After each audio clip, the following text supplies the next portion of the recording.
Jai Anilo Premadano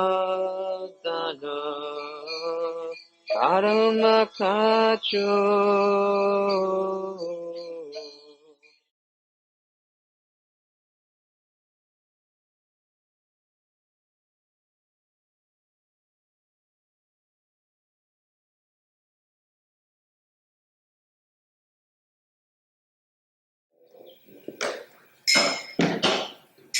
Jai Rama Madhava Jaya Kunja Vihari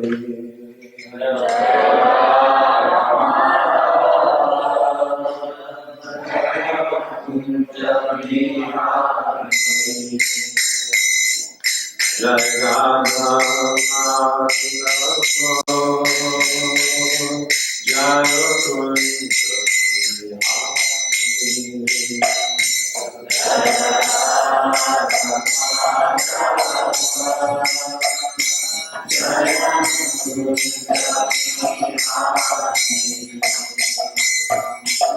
Jai Bala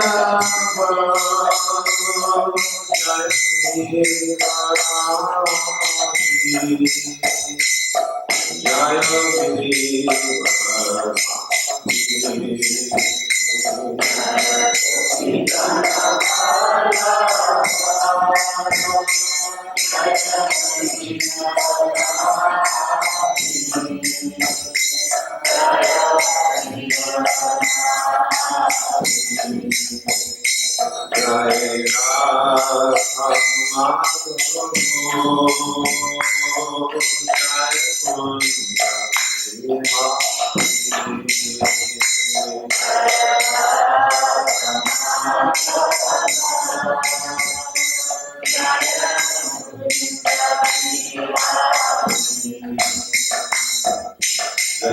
Sora Nana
Jai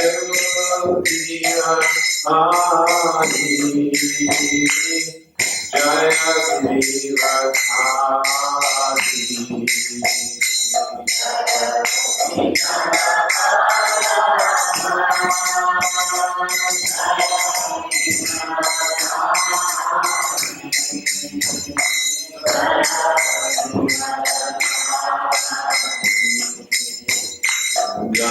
Radha Madhava Jai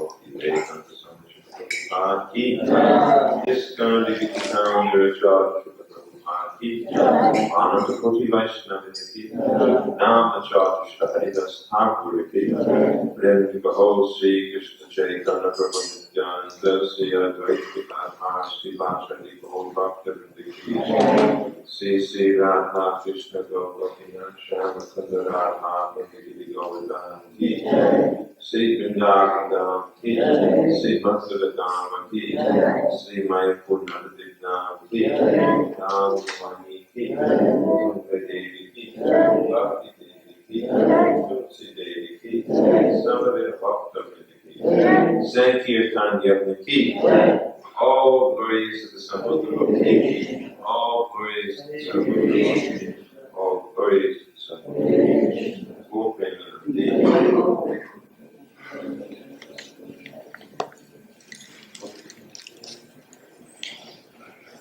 Om Namo Bhagavate Vasudevaya Om Namo Bhagavate Vasudevaya Om Namo Bhagavate Vasudevaya Om Namo Bhagavate Vasudevaya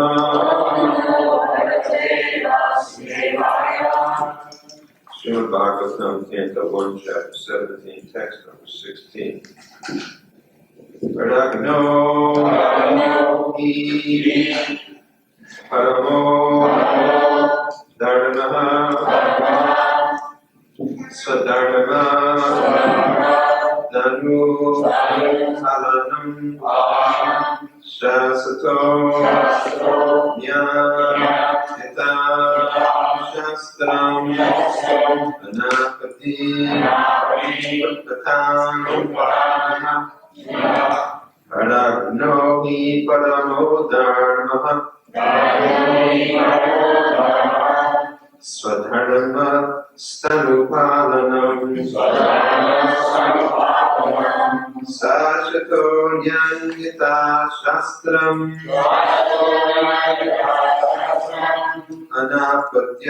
Anapatyutpataniha Paragno Hi Paramo Dharma Swadharma Stanupalanam Shasato Nyangita Shastram Anapatyutpataniha Ragyohi Paramo Dharma Adharma Sankhalam Shasato Nyangita Shastram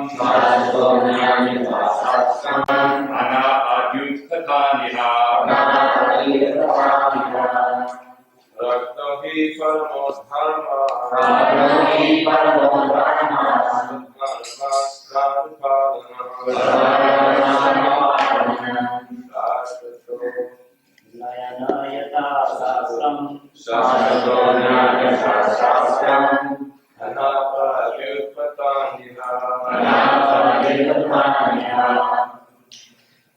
Ragyohi Paramo Dharma Ragnohi Paramo Dharma Adharma Stanu Palana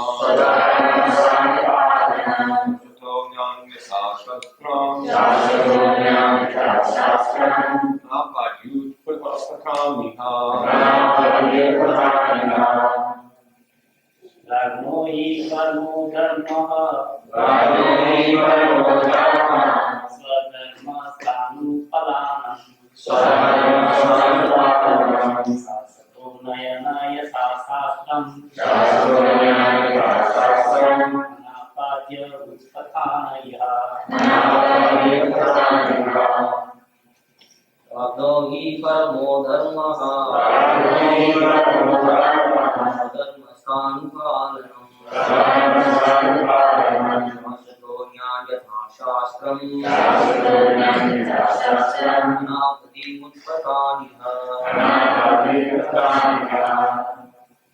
राज्ञो हि परमो धर्मः स्वधर्मस्थानुपालनम्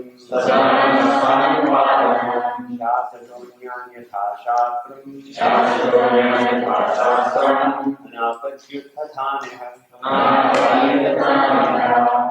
Ladies, Vajno hi paramo dharma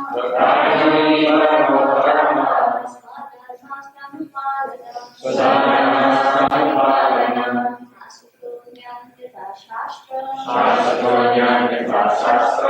Anupadi Utpatantiha Rajino hi paramo dharma Swadharmastanupalanam Astonya yatha shastram Anapadi utpatantiha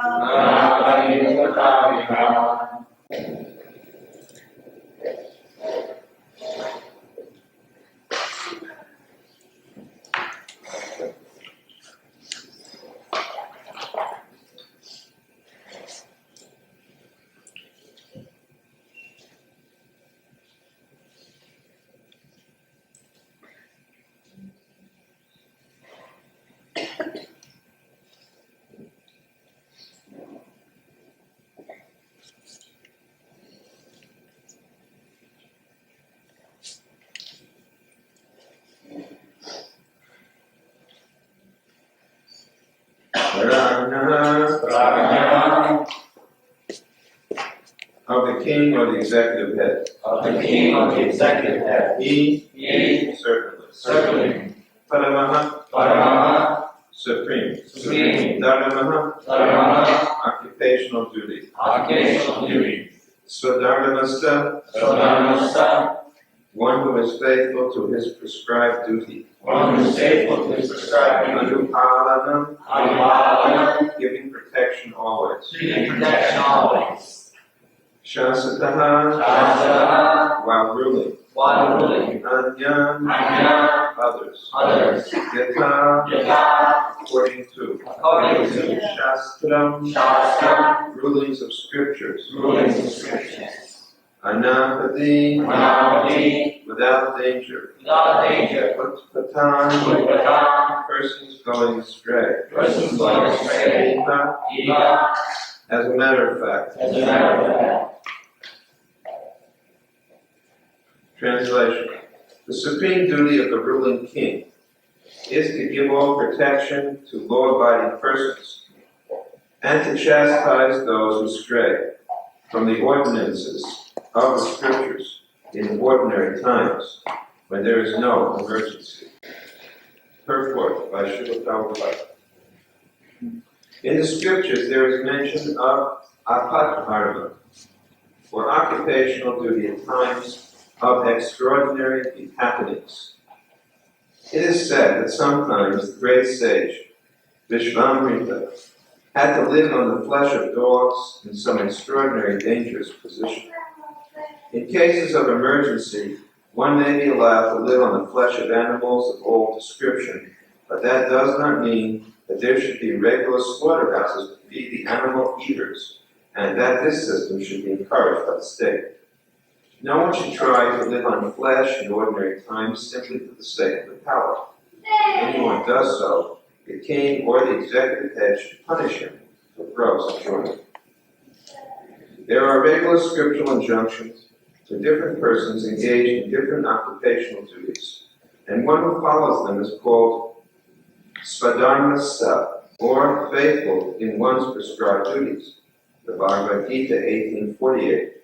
It is advised that one should not give up his occupational prescribed duties, even if they are not always flawless. Such swadharma might be violated in case of emergency, if one is forced by circumstances, but they cannot be violated in ordinary times. The state executive head to see that such swadharma is not changed by the follower, whatever it may be, and he should give full protection to the follower of swadharma. The violator is subject to punishment in terms of the Shastra, and the duty of the king is to see that everyone strictly follows his occupational duty as prescribed in the scriptures.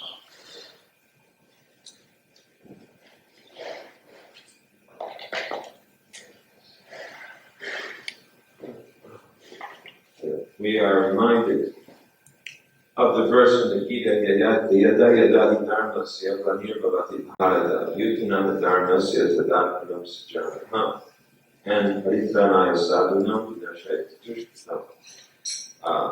Dharma Samstapanataya Sambhavami Yuge Yuge. The two verses which describe Krishna's mission indicate that it is not only Krishna's mission, but it is the mission of those who represent Krishna. And such a person is the executive head of state. The ruler may be a king or president or governor of any sort. It's not necessarily that we're talking about the supreme executive head, but for that matter, all persons who are in responsible positions must uphold the Dharma. What is the Dharma? The Dharma to Shakshat Bhagavat Pranidhana. Dharma is not man-made. Dharma is that law which is enunciated by God. As Prabhupada often says, man-made laws can be changed. In one country you may drive on the left side of the street, in another on the right side. These are relative to time, place, and circumstance. But the laws of God are irrevocable and can only be changed under extreme circumstances. And there is provision because God is not callous, hard-hearted, indifferent. Is most responsive, and therefore there are circumstances in which, as we see, Vishvamrita could eat an animal's flesh, not just any animal, but a lowly dog's flesh, and not incur any sinful reaction because of circumstance. Of course, in itself was a sinful type of reaction, because why else would someone be put into a position that have to eat dog flesh? It must be due to some past act that people bemoan their fate. We have to tell them that you are suffering or enjoying whatever may be the result of your past actions. So, in any case, there is provision. Some exceptions can be made to the rule, but exceptions don't become the rule. They remain exceptions. In other words, slaughterhouses are never to be, we never can go to slaughterhouses of any sort. This is very, very heinous type of activity. It is a sign of great cruelty to slaughter animals. Lord Buddha, for example, came into this world just for the sake of protecting, just for the sake of giving protection to the poor animals who are being slaughtered in the name of religion, just like we get kosher meat. What is the meaning of kosher meat? An animal can be, you can't eat an animal who has its blood. The blood has to be drained off, as if, slaughtering the animal and draining off its blood is an act of mercy. What does it mean? That the person who's eating the meat doesn't have to think about the bloodthirsty nature of the act of killing? Is that why the blood is contaminated and now it is not contaminated? What is fit for human beings and what is fit for animals is actually to be seen by making a study of the physiological nature of each creature. Human beings are not designed in a way which really allows them to properly chew and digest flesh.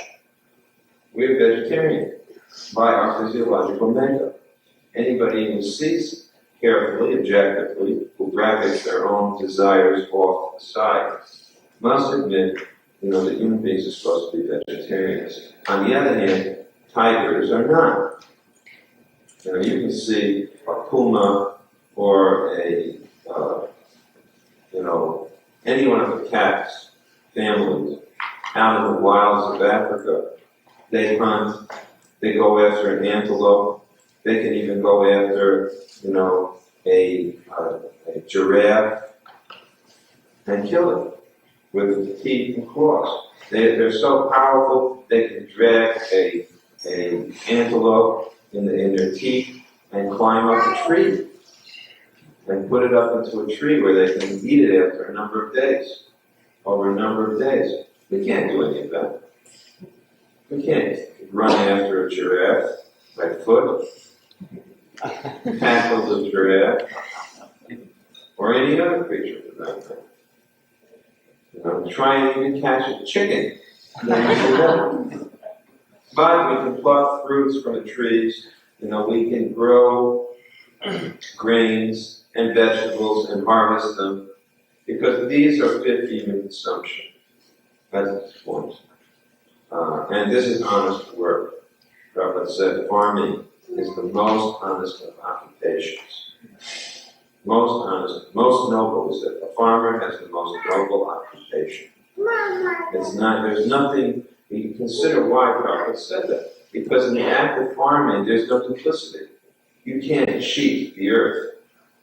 When you trade, most people today, if you consider what business is, most businesses basically involve trading. Either they're trading commodities, or they're trading, either they're trading real substantial commodities, or they're trading skill, or they're trading information. But in that act of trading, there's always the possibility of cheating, duplicity. Where's the question of duplicity in farming? You think that you can put in, instead of putting a seed, in each spot, you'll skip a few of the spots to save a few seeds, and you'll still get the same kind of crop. No, it doesn't work that way. Or you'll save on your water bill by not watering. It doesn't work. In fact, we understand that there's another element which has to be there, and that is faith, devotion. Every religious tradition, let's say it another way, every ancient tradition was religious. And part of the program of growing, crops was praying to God, because there were certain aspects of farming that were beyond, any type of material arrangement. It wasn't man that provided water or that made the soil fertile, nor arranged for the sun to shine. All of these were arranged by the Supreme Lord, and therefore there had to be a propitiation, and to propitiate, whoever they believed God was. They knew what they wanted God. We don't know that anymore. Now we think we're God. We don't need. Heck, we don't even need earth. We can do that growing, what's that called? Hydroponics. We're not going to grow on earth. We're just going to grow it right in the liquid substance. No more earth. And the substance is not water. It's water-based, but it's practically chemicals. Still, they haven't exactly. Well, I guess they could duplicate the sun with, electricity. But all of these things are converted energy. No matter how you go at it, when it comes down to the basic elements, it's still made by somebody other than man. But we entered into the process at so many different points that we pretty much have figured now that we can have, made ourselves believe that we are the person. We are God. We are playing God. We are playing God, Prabhupada says, until one day we wake up in the morning with a toothache. And suddenly God has to go to the dentist.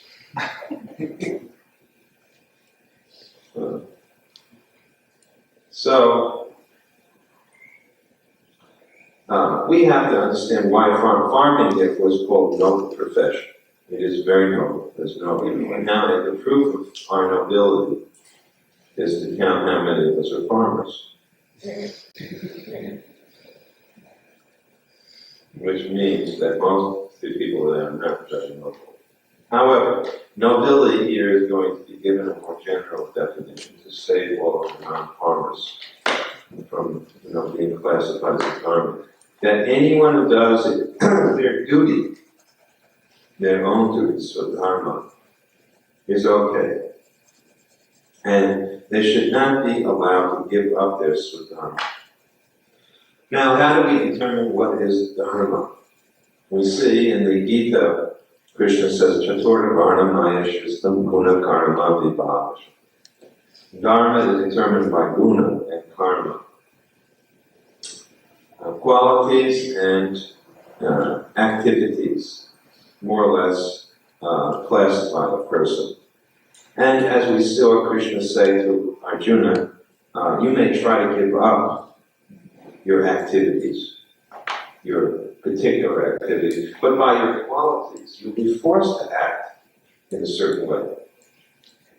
So actually, you can't give up your activities.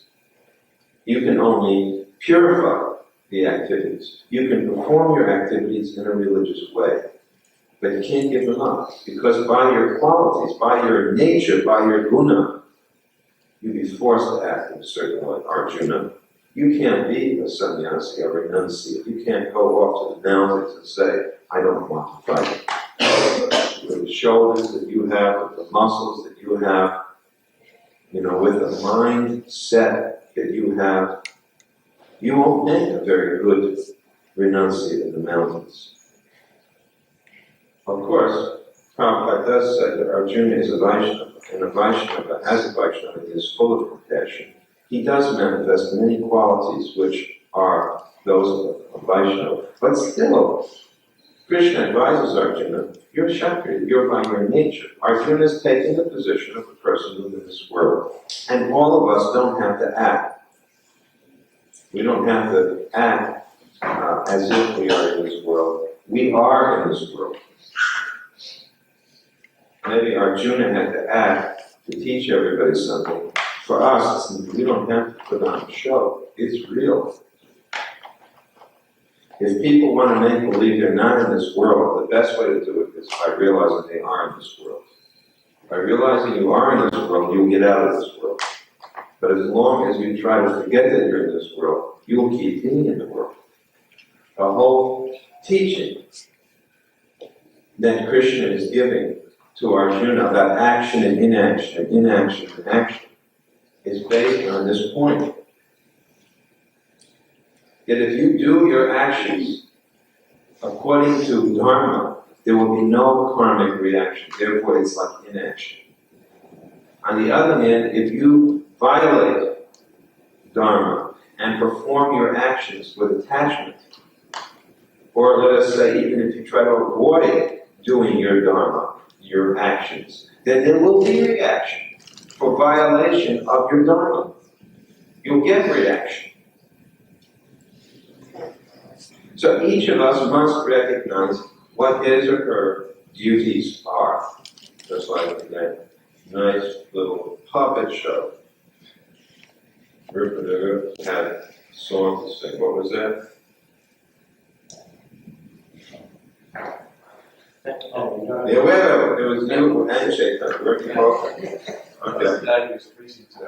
Oh yeah. Okay, what was the song? Yeah, you and the third. You got to do your duty all the time. Let's hear it. You got to do your duty all the time.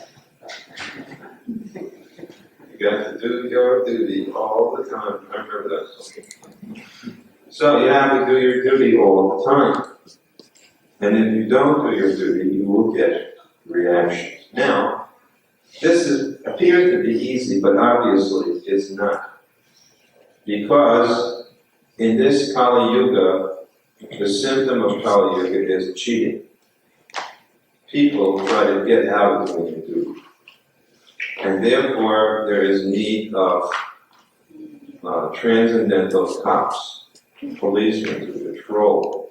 Nowadays, the most popular shows on television are police shows. Why? Because the whole population are criminals. It's very obvious that the reason for the popularity and proliferation of police dramas is because, practically speaking, people are always meditating on getting caught for something illegal. And it is said that a criminal actually inside wants to get caught. So people enjoy watching television police dramas because they're all criminals and they enjoy seeing people getting caught.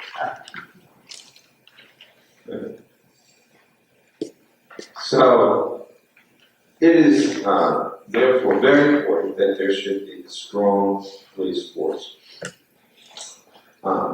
Chaitanya Mahaprabhu was such a strong personality that, as you may recall, when he found the two degraded persons, Jagai and Madai, had committed a very terrible crime, and he was about to kill them, he was stopped.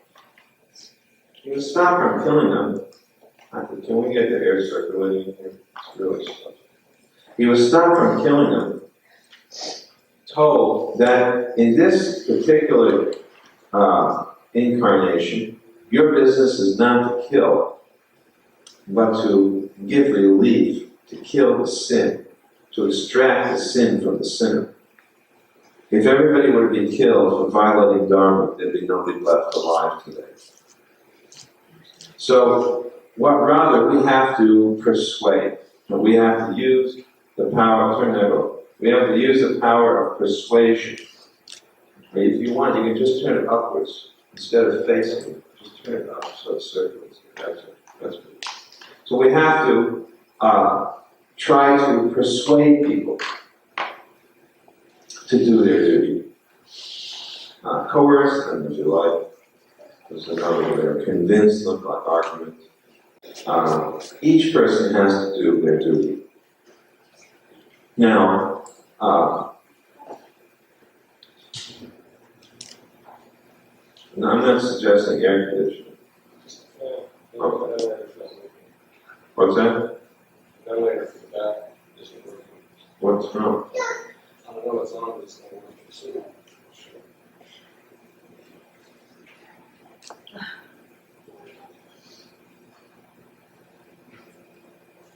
Is there an opportunity, or is there a time when you may not do your duty? Yes. Emergency. Now, this clause, emergency clause, has been grossly taken advantage of. And here's the problem. I have heard devotees say, as soon as I get my act together, I'll start coming to Mangalarti. As soon as such and such happens, I'll be coming to Mangalarti. As soon as I get such and such thing in place, I will be able to channel my rounds. As soon as my business or my work is set up properly, I'll be able to donate monthly contributions. As soon as I become more advanced, Brahmachari says, I will stop looking at the girls. And everybody has got their, what do they say in Spanish?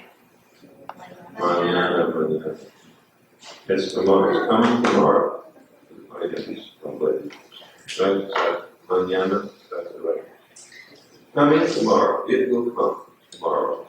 Tomorrow is when I'm going to become Krishna conscious. About today is an emergency. Today I can't quite do it, but God is very forgiving, very kind, and He understands my problems. The only problem with this philosophy is that, as Prabhupada said, you do some nonsense thing and come to me today, I'll say, okay. Tomorrow you do it again, I will again say, all right. And the third time you do some nonsense thing, then I'll say, all right. But the fourth time, I will not forgive.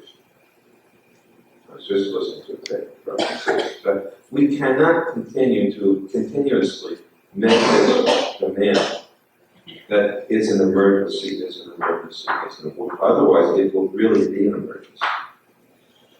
You keep saying emergency, there is going to be an emergency, and that means, you're going to be in trouble. You can't keep crying wolf.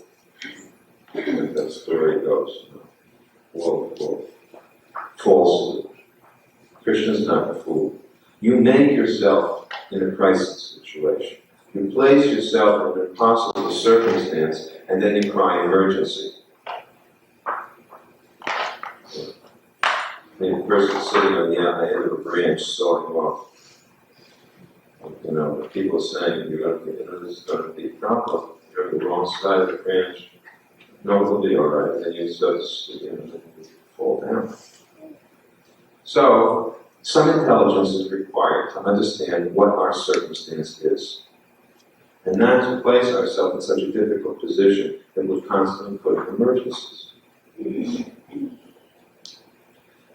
Don't eat too much, don't eat too little. Don't sleep too much, don't sleep too little. Don't create emergencies. Don't create situations which bring about problems in the performance of yoga. Lead your life so intelligently, so carefully. Think and plan ahead so that there aren't so many emergencies, so that you can perform your dharma properly. Then your progress is assured. Bhagavad Gita, after all, is like a manual for getting out of the material world.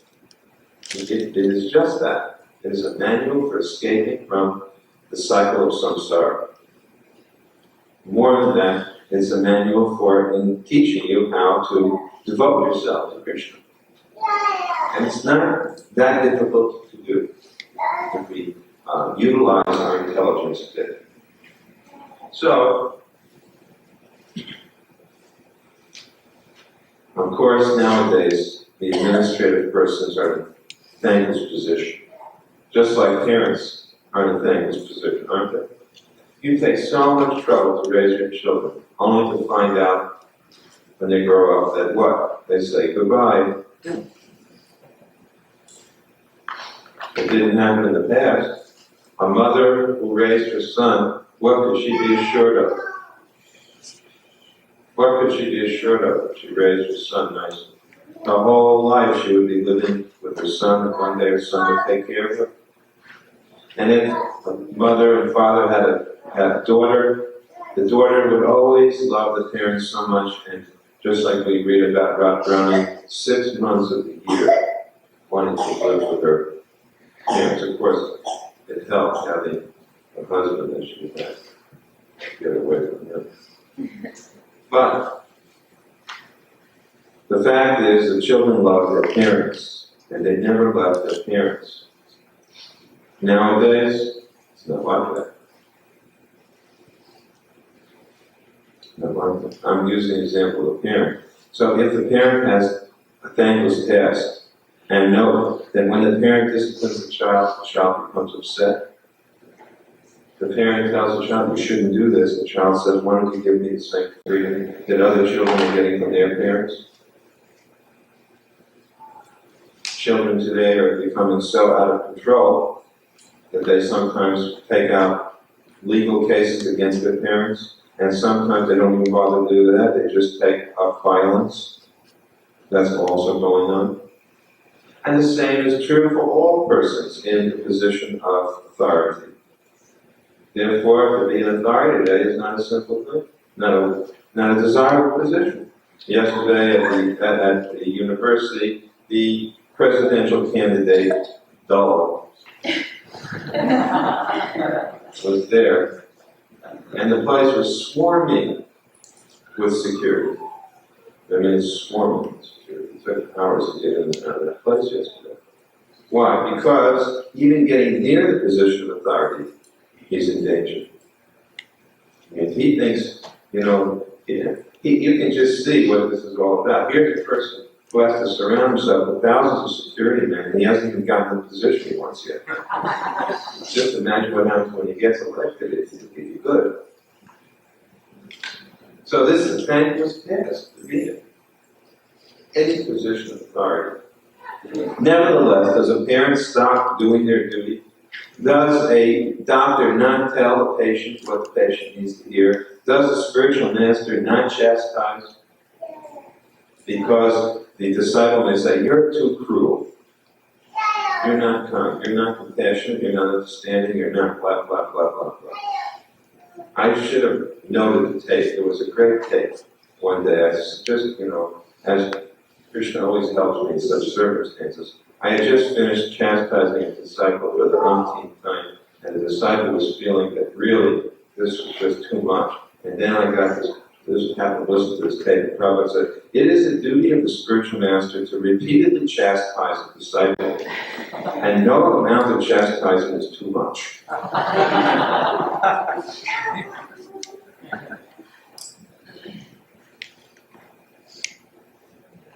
We just had to read for a course in Buddhism the story of a very famous Buddhist, Tibetan Buddhist tantric monk, and his guru was like unbelievable, Milaredas, and then the monk, very famous, super famous, and the guru Marco puts this Milareda through just, first it gets him to build him a house. And it builds up about 3 stories. Says, okay, take all of the stones down and all the dirt down and put it right back where you got it. He goes through this about 3 or 4 times till the whole back of this poor, Odisha was, completely covered with sores and everything. Then he tells him, I have something. He goes through one thing after another that this Milarepa has to do for him. If he has some enemies, he said you should immediately use your tantric magic and destroy their fields with hailstorms. One thing after another thing after, and he won't give them. The disciples just praying for these, to get the knowledge of the truth from them. He won't give them. He puts them through endless agonies. And our teacher, our professor, was telling us. Professor Selby was telling us about, all different types of things that some persons did to try and satisfy their, teachers. Like, each year they would burn off one finger, or cutting off parts of their bodies. I mean, try to remember that the next time the guru chastises. I'm not very strict. I didn't require anyone to burn off their fingers or toes.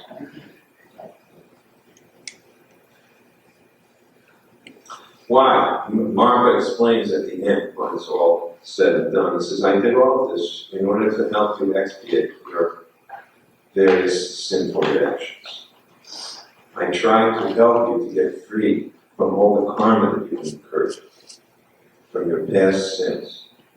I tried to help you to become submissive, because the actual path that you have to follow is going to be very difficult. And if you don't develop the ability to do tapasya, you will never be successful. People forget what it is that the Guru was trying to prepare the disciple to do. Especially in our tradition, we're trying to get all the way out in the material world. I was explaining to one professor yesterday, what is our world view? That there's 8 shells which cover this universe. Of earth, water, fire, air, ether, mind, intelligence, and false ego. Each one of them is 10 times greater than the one before it. And you, a tiny little spirit soul, who are bound to this earth with a force which is much more powerful than gravity. What is that? Desire. You think gravity is hard to get free from. You can get free from gravity just by some ordinary fuel. Well, how do you get free from desire? Much more, compelling and binding force than gravity is desire, lust. So we're trying to take you from here back to Godhead, and you want to do it without difficulty. You want to do it without effort. You think that you can do it without tapasya? Now what is the duty of the Guru? To teach such capacity to strengthen you, just like an Olympic athlete gets muscles in tone. The Guru is trying to tone up your spiritual muscles. And you're now a flabby mess. And you're getting toned up and complaining. Slowly, slowly. Don't do it too quick. Well, how much strength do you have? And then, how much strength do you have? Every moment should be utilized in Krishna's service. What is that way which can extract from us all, of our lust, karma? Well, Prabhupada gave us a formula to chant Hare Krishna 16 rounds a day. But most of the time, he expected that we were going to be engaged in preaching activities. And by that I mean any type of activity which supports and is part of this Krishna consciousness. And I don't separate being a pujari, or being a cook, or being a teacher, or being a mother, and raising children, devotees, from being part of spreading the Krishna consciousness. And I consider that these are all part. But our time should be spent fully absorbed in expanding this Krishna consciousness movement, not anything else. It will only take us 16 rounds takes 2 hours. To hear the class takes an hour. To go to the artis takes an hour. That's 4 hours. Sleep 6, 10 hours. Eat and bathe 2 more hours, or up to 12 hours. You still have 12 hours. Now you have to consider how those 12 hours, maximum amount of your time is going to be utilized. To the degree that we can utilize it to spread Krishna consciousness will be our success. Each of us, therefore, has to find a way to engage his or her ability, qualities, nature in Krishna's service. And that is Swadharma. And only rarely are you allowed to go outside of that without getting a reaction. If you do the wrong thing, you get a reaction. Just like when I was thinking to go back to school, I had to think very carefully, is this a suitable engagement? I had to think about that. Then, of course, I had my dear godbrother, Bhaktivedanta Swami Prabhupada, who was, persuasively arguing that, well, what is the business of learning? It is a permissible engagement. What is the business of teaching? It is a permissible engagement. What is the proper activity? What is the proper position for a sannyasi? To study, to teach. The problem today, in fact, is that those who teach are not exemplary. But formerly, it was the duty of the Brahmins and the teachers to teach. Anyone who wasn't a Brahmin teacher had a sannyasi. What business did they have teaching? So, I had to examine, is this proper engagement for us? It seems to be disorder. But we have to look very carefully because it involves many things which traditionally would not be part of the learning experience, like sitting between 2 20-year-old girls. It's not usually what a sannyasi was traditionally doing. Well, we have to adjust our mind a little bit to be able to handle that, but that is dangerous. Which proves that it's going to be very difficult interacting within this world to find out classic situations which are, supposed to be ideal. We have to very carefully weigh, whether or not these emergencies are permissible, or whether they're going to just be beyond our duty, pull us beyond our duty, where we then get sinful reactions. So we have to take advice of Guru, Sadhus, Shastra. And we have to study what the reaction is. We have to see. We can't cheat ourselves. Is my lust increasing? Is my desire increasing? On the other hand, is my dedication or service spirit, attachment to Guru increasing? Are the Vaishnavas pleased? That's an indication. All of these things have to be considered. Anyway, the babies are getting restless. a sure sign that my time has been used up. It's an omen. Any questions?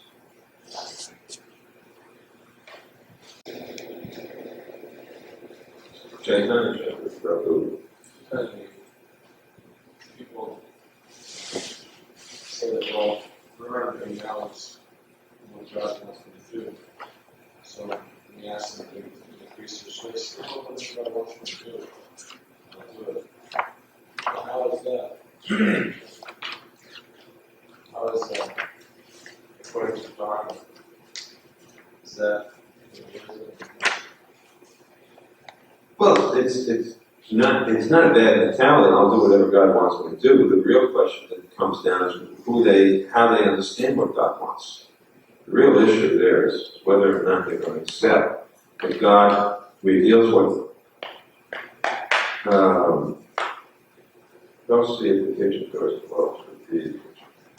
The real question is whether they will accept that God reveals His desires in specific ways, other than through what He likes, what this person likes. Because most people think that God is telling me what He likes. I know it automatically because this is what I like. It must be what God likes. But that's not how we understand what God likes. We understand by reading Scripture, by speaking to sadhus, and by hearing from Guru. As long as the person is ready to do that, then it's okay. What happened? Was the fan on over the stove? Okay. People don't learn. They tell them 100 times when cooking in the kitchen, close the door and turn on the exhaust fan. Never do it. There's even signs on the door that say they should do it. If I was directly in charge, I immediately have this under control, because I would charge a fine, $5. I didn't take off $5 from anybody. As soon as I found them cooking with the door open and I guarantee you within 1 or 2 times the person will never do that. For people don't want to apply this. So, you would add $10 to that. I would never have to do it. But because they don't do that, this will go on forever. Spare the rod, spoil the child. Yeah. Chapter 5 of your child discipline. Chapter 5 said that if you don't chastise the son or disciple, they'll develop all bad qualities. If you chastise them properly, correctly, then they'll develop all good qualities. Prabhupada quoted that very statement in that text. Prabhupada said that if you don't chastise the child or the disciple, they will develop all bad qualities. But if you do chastise them, they will develop all good qualities. And if they protest too much, it doesn't matter, you still must do it. If you stop doing it, it will spoil that disciple. And if they just can't handle it, then they're not a disciple. That means they're not under disciplinary job. They don't want to be disciplined. Then why? What is the meaning of disciple? People have a very soft, they use a very soft definition of what disciple is. So therefore, you should study the person who you accept as a guru before accepting his guru. Because after accepting him, you cannot argue, I doubt your discretion. Then who else do you have to blame? If you don't accept your guru with proper consideration. So take your time. And if you say, well, I didn't take my time, then you're stuck. You better just hope that your guru gets more discriminated if you think that he wants to. Of course, you could hope that if he gets old enough, he'll just get tired. There's not much chance of that. Prabhupada chastised to the end. I didn't see Prabhupada stop because he got older. He just got more sarcastic.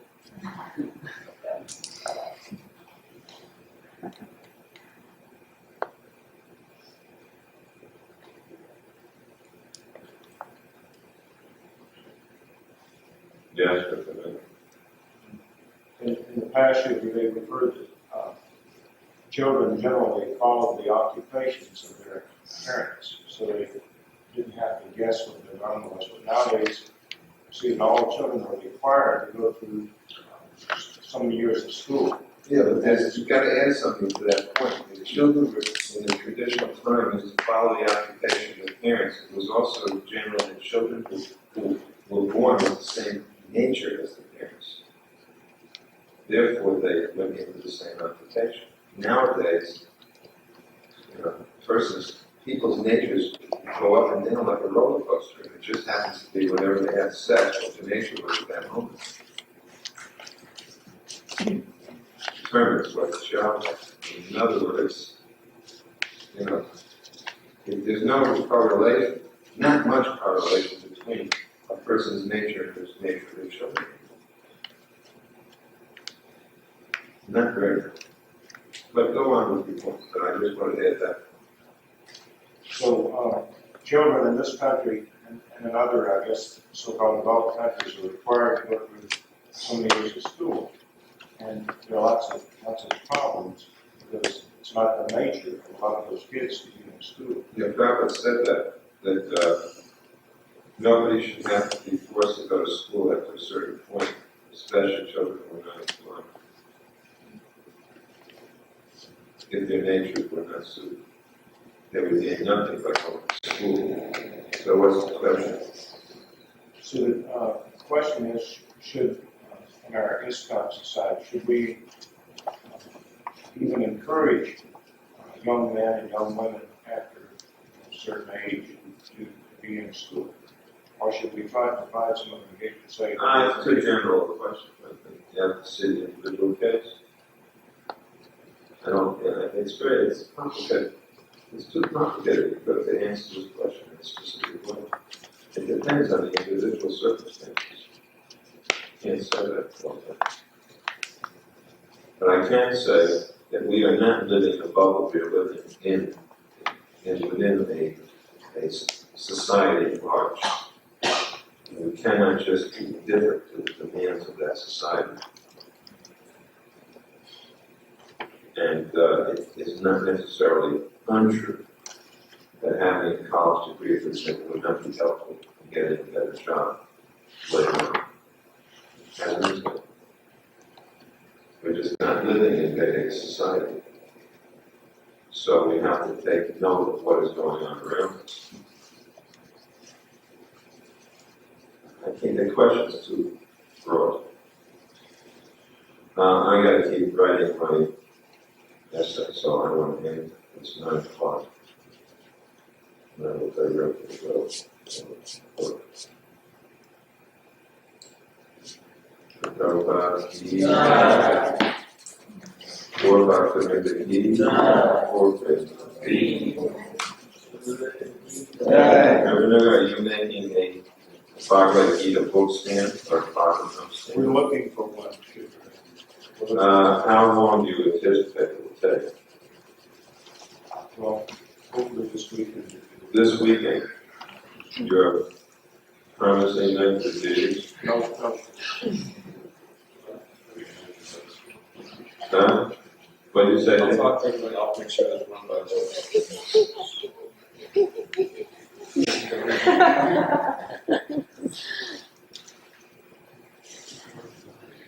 Okay, someone take me out.